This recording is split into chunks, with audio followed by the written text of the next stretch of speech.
Pernah nggak kamu ngerasa capek sama pikiranmu sendiri? Kayak kepala kamu nggak pernah bener-bener diem, bahkan ketika dunia udah tidur.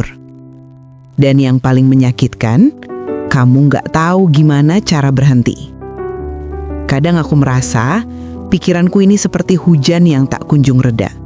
Setiap tetesnya adalah pertanyaan. Apakah aku sudah cukup baik? Apa aku mengecewakan seseorang? Bagaimana kalau semuanya berakhir buruk? Dan tanpa sadar, aku berdiri terlalu lama di dalam badai yang aku ciptakan sendiri. Aku sering bertengkar dengan bayanganku. Bayangan tentang kesalahan lama, penyesalan kecil, dan ketakutan yang sebenarnya tidak pernah terjadi. Lucunya, aku bisa menenangkan orang lain dengan mudah. Tapi ketika giliran aku sendiri yang butuh ditenangkan, suaraku hilang. Ada hari-hari di mana aku merasa seperti berjalan di atas kaca. Takut membuat suara terlalu keras, takut melakukan salah sedikit saja, karena aku pikir semua orang sedang menilai langkahku. Dan malam-malam terasa panjang, kepala penuh suara yang berbisik pelan tapi menusuk. Kamu nggak cukup, kamu bisa gagal, atau lebih buruk, kamu memang salah. Overthinking membuatku lelah, tapi aku tetap menggenggamnya.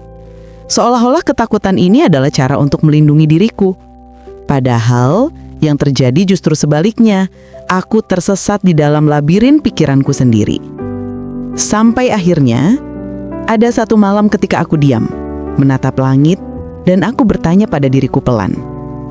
Kalau semua ini hanya terjadi di kepalaku, kenapa aku mempercayainya seolah itu kenyataan?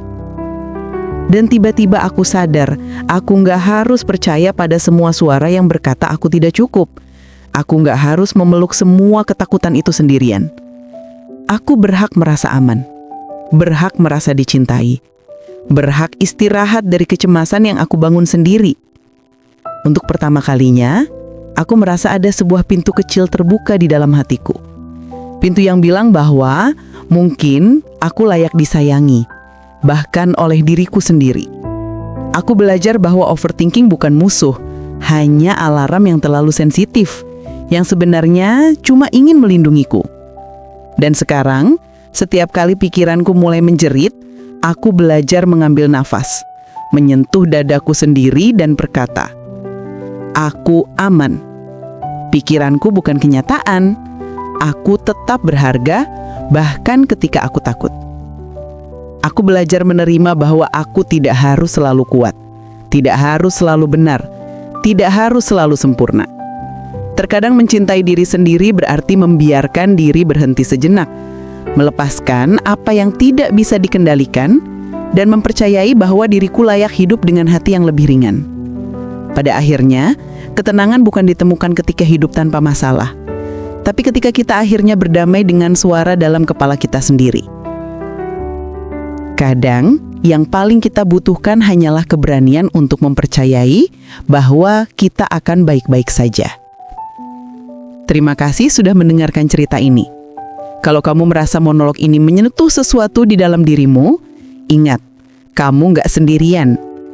Di kanal Cermin, kita belajar melihat diri sendiri dengan lebih lembut, lebih jujur, dan lebih penuh cinta.